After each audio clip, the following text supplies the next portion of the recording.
Welcome back to Mistra classes. Good morning, my dear children. आप उम्मीद करता हूँ आप सभी अच्छे होंगे। पिछले दिन मैंने आपको चैप्टर 8 का इंट्रोडक्शन दिया था जिसमें पाइथागोरस प्रमेय के फार्मूले और साइन थीटा के त्रिकोणमितीय निष्पत्तियाँ जो 6 थी उसके फार्मूले के बारे में हमने आपको बता दिया था। अब हम लोग 8.1 जो चैप्टर है उसके क्वेश्चन आंसर उसके प्रॉब्लम को सॉल्व करने की कोशिश करेंगे। मैं इसमें आपको समझाने की कोशिश करता हूँ, आप ध्यानपूर्वक देखें। चैप्टर नंबर 8 पॉइंट का क्वेश्चन नंबर 1, एबीसी में एक त्रिभुज है एबीसी जिसका कोण बी समकोण है, जिसमें AB 24 सेंटीमीटर दिया हुआ है, BC 7 सेंटीमीटर दिया हुआ है और निम्नलिखित के मान निकालने हैं। जिसके मान निकालने हैं वो है sine A, cos A, sine C और कॉस C। देखते हैं ये सवाल कैसे सॉल्व किया जाएगा। सबसे पहले एक समकोण त्रिभुज बनाएंगे जिसमें यहाँ पर समकोण का साइन लगा हुआ है। क्या बोला प्रश्न में? बी समकोण है, आपको हर हालत में बी यही रखना होगा, अन्यथा आपके जवाब गलत हो जाएंगे। तो बी को हम अगर बी समकोण है तो बी को यहाँ रखेंगे। अगर बोलता है ए समकोण है तो ए यहाँ रखता, सी समकोण होने की स्थिति में सी को यहाँ रखते।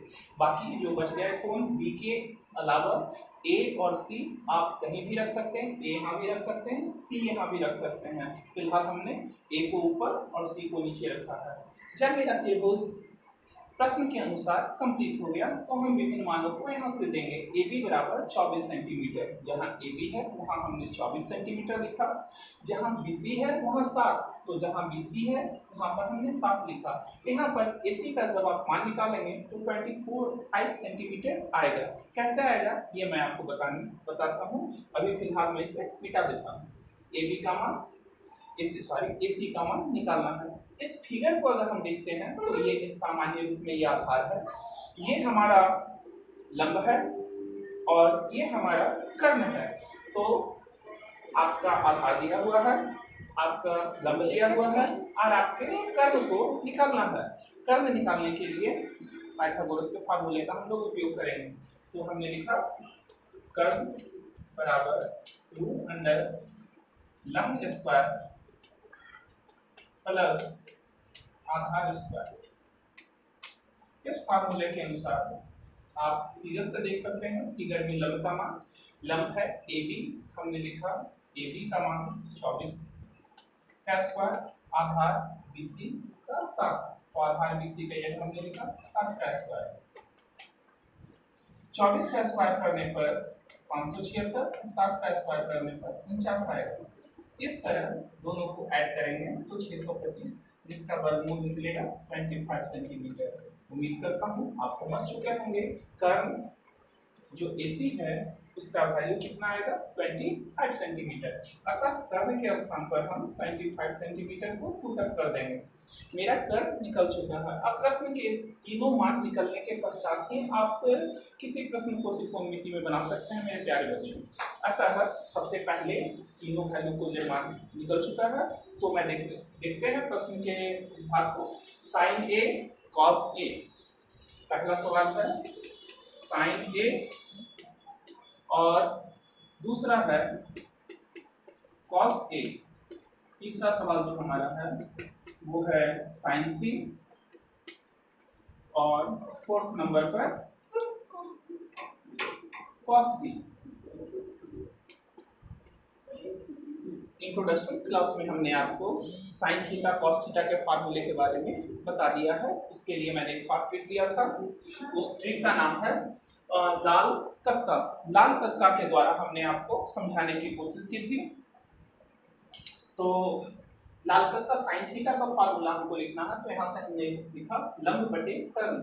साइन थीटा बराबर लंब बटे कर्ण, सॉरी साइन थीटा बराबर लंब बटे कर्ण, कॉस थीटा बराबर आधार बटे कर्ण। साइन का फार्मूला पुनः लिखना है, तो साइन थीटा बराबर पुनः फिर से लिखेंगे साइन थीटा बराबर लंब बटे कर्ण और कॉस थीटा का फार्मूला आधार बटे कर्ण। फार्मूला कभी भी चेंज नहीं होता। फार्मूला आपको जो एक बार दे दिया गया है फार्मूला वही रहेगा। लेकिन मैं बताया था सामान्य रूप से इसे हम लोग कहते हैं आधार और इसे कहते हैं हम लोग इसे सामान्य रूप से लंब। लेकिन ऑलवेज ये हमेशा आधार नहीं होता है और ये हमेशा लंब नहीं होता है। आप पूछेंगे कर्ण, हाँ कर्ण हमेशा कर्ण ही रहता है, वो कभी भी बदलेगा नहीं, किसी भी परिस्थिति नहीं बदलेगा, लेकिन लंब और आधार बदलता है। आपको मैं एक फिगर के द्वारा एक कागज के द्वारा बताना चाहता हूँ। इस कागज में समकोण त्रिभुज की कल्पना की गई है। ये जिसमें ये आधार है, ये आपका लंब है और ये आपका कर्ण है। सपोज कीजिए ये आधार है और आप इस आधार को, और ये लंब है, आधार को यदि आप घुमाते हैं तो ये लंब बन जाता है और ये हमारा लंब जो था, ये तो लंब था, वो क्या बन गया, आधार बन गया। अतः इस फिगर के द्वारा आप देख पा रहे होंगे कि लंब और आधार आपस में चेंज होते रहते हैं, वो आपस में बदलते रहते हैं लंब और आधार। इसी के द्वारा ये क्वेश्चन सॉल्व किया जाएगा, ध्यान रखेंगे आप। अब कैसे, अगर ए कोण की बात कर रहा है, ए साइन ए, तो ए के सामने जो भुजा पड़ेगी वो लंब होगा। ऑलवेज आपको लंब खोजना है, आधार नहीं। किसी भी प्रश्न में आपको हमेशा आपको लंब ही खोजना है। जो लेस्ट कर्ण के अलावा जो लेस्ट बच जाएगा वो भुजा ही आपका आधार होगा। और क्लियर अभी प्रश्न के द्वारा आपको होगा। अब साइन ए, साइन के लिए ए, तो ए के लिए हमें लंब खोजना है, तो ए के सामने हमारा पड़ा BC, तो BC हो गया लंब, तो हमने यहाँ डाल दिया BC। और कर्ण कभी नहीं बदलेगा, कर्ण आपका AC रहेगा हर एक स्थान पर। फिर खोजना है ए के लिए आधार, आपको आधार नहीं खोजना है, लंब ही खोजना है। तो ए के लिए ये हो गया हमारा लंब, सिर्फ मन में याद रखेंगे लंब, जो पूछ रहा है उसको सोचेंगे। ए के लिए ये हो गया लंब, जो भुजा बच गई वो हो गया आधार, तो ए भी हमारा आधार हो गया। और AC कर्ण, सी के लिए लंब, तो सी के लिए लंब, इसके सामने डायरेक्शन पर सी के सामने लंब खोजना है। जो कोण पूछ रहा है उसके सामने की भुजा ही लंब होगी। कोण सी पूछा तो इसके सामने की भुजा, इसके सामने की भुजा AB है, AB हमारा लंब हो गया। और कर्ण AC, इसी तरह C के लिए आधार, आधार खोजना नहीं, पहले आपको लंब खोजना है, तो C के लिए ये लंब हो गया, रेस्ट बच गया BC, BC हमारा आधार। और कर्ण कभी बदलता नहीं है, ये AC रहा। अब आपको यहाँ से मान आपको दे देना है देखकर। BC का वैल्यू कितना है 7, तो आप लिख लीजिए 7। AC का वैल्यू कितना है 25, ये नीचे में सब जगह पर रहेगा। AB का वैल्यू, AB का वैल्यू 24, AB का वैल्यू 24 और AC 25। फिर आपको AB का वैल्यू 24 और AC 25, BC 24 और BC 7 और AC 25। इस तरह आपके ये sine A, cos A, sine C और कॉस C सारे के वैल्यू आपके फाइंड आउट हो गए। उम्मीद करता हूँ ये प्रश्न आपको समझ में आ रहा होगा। नीचे में आप आंसर लिख देंगे और इस तरह आपका प्रश्न एक कंप्लीट हो गया। नेक्स्ट दूसरा प्रश्न को हम देखते हैं। प्रश्न संख्या 2, एक्सरसाइज 8.1। इसमें लिखा हुआ है, ये आकृति आपको प्रश्न में दी गई है, तो आकृति 8.13 प्रश्न का है। Make tan P minus cot R का मान ज्ञात करना है। आपको पिछले वीडियो में मैंने बताया था, जब तक इन तीनों भुजाओं का वैल्यू आपको पता नहीं होगा तब तक प्रश्न आप नहीं बता सकते हैं। सामान्य परिस्थिति में यह आधार है जिसका वैल्यू हमें निकालना है, तो पाइथागोरस प्रमेय के द्वारा हम लोग इस फिगर के आधार को निकालेंगे। उसके लिए हम लोग सॉल्यूशन देख रहे हैं। इसमें है सबसे पहले PQ इक्वल टू 12 सेंटीमीटर और PR इक्वल टू 13 सेंटीमीटर। ये वैल्यू जो सामान्य रूप में लंब का है और ये वैल्यू जो है वो आपका कर्ण का है। लंब और कर्ण दिया हुआ है, लंब और कर्ण दिया हुआ है, क्या निकालना है आधार। तो आधार क्या हुआ आपका QR।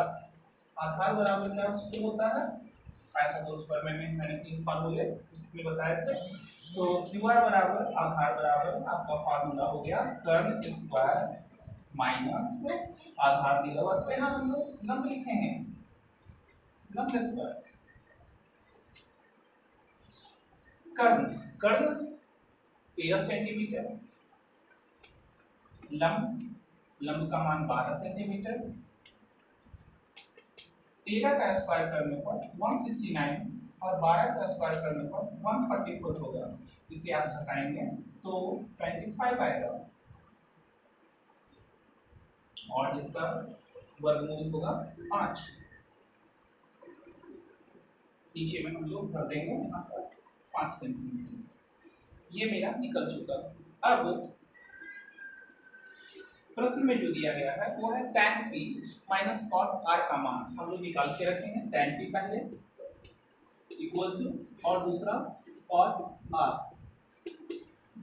लाल कक्का के जरिए ही हम लोग tan cot का मान, tan यहाँ पर और यहाँ हमने लिख दिया tan के सामने cot। tan थीटा बराबर फार्मूला होता है लंब बटे आधार, तो फार्मूला कभी बदलता नहीं है। tan थीटा बराबर हमने लिख दिया लंब बटे, फार्मूला हमने क्या लिखा tan थीटा बराबर लंब बटे आधार और cot थीटा बराबर आधार बटे लंब, तो cot थीटा बराबर आधार बटे लंब। इस फार्मूले पर आप मान बैठाएंगे। अभी मैंने आपको बताया था कि लंब आपको ज्ञात करना है, लंब ज्ञात करना है, आधार अपने आप पता चलता है, कर्ण बदलता नहीं है। P के लिए लंब, तो P यहाँ पर हमारा है, इसके सामने जो भुजा ये पड़ रही है ये आपको प्रश्न के इस भाग में लंब कहलाएगा, जिसका वैल्यू है QR। थीटा के सामने की भुजा, कोण के सामने की भुजा लंब होती है, तो इसके सामने की भुजा ये QR जो हो गया वो लंब हो गया। आधार, आधार कौन सा हो गया, आधार तो शेष बच गया कर्ण को छोड़कर, तो PQ इसके लिए। इसमें R के लिए आधार, R यहाँ पर है, R के लिए लंब हो गया, तो R के लिए आधार QR भी होगा। एक बार पुनः R के लिए आधार, R के लिए ये हुआ लंब, लिस्ट बच गया कर्ण को छोड़कर, ये हो गया आपका आधार। तो R के लिए आधार ये हो गया आपका, और लंब खोजना है तो R के लिए लंब इसके सामने PQ। इसके वैल्यू आप खोज कर देंगे, QR का मान देंगे, QR का मान यहाँ से QR का मान 5, फिर PQ का मान आपको खोजना है, PQ यहाँ से खोजेंगे, PQ का मान 12, इसी प्रकार QR का मान 5 और PQ का मान 12। जब प्रॉब्लम क्या दिया हुआ है tan P minus cot R, बच्चों यहाँ पर आप लिखेंगे प्रश्न से tan P minus cot R, तो tan P का मान हमने कितना निकाला 5/12 और cot R का हमने मान कितना निकाला 5/12। जितना प्लस में है उतना ही माइनस में भी है, प्लस 5/12 और यहाँ माइनस 5/12, दोनों कट गया और कट के आया 0। ये इसका हो गया आंसर। तो सवाल नंबर दूसरा भी हमारा कंप्लीट हो चुका है। एक्सरसाइज 8.1 का प्रश्न नंबर 2। इसी के साथ आपको धन्यवाद। मिलते हैं नेक्स्ट वीडियो में नेक्स्ट अगले दिन। Thank you very much.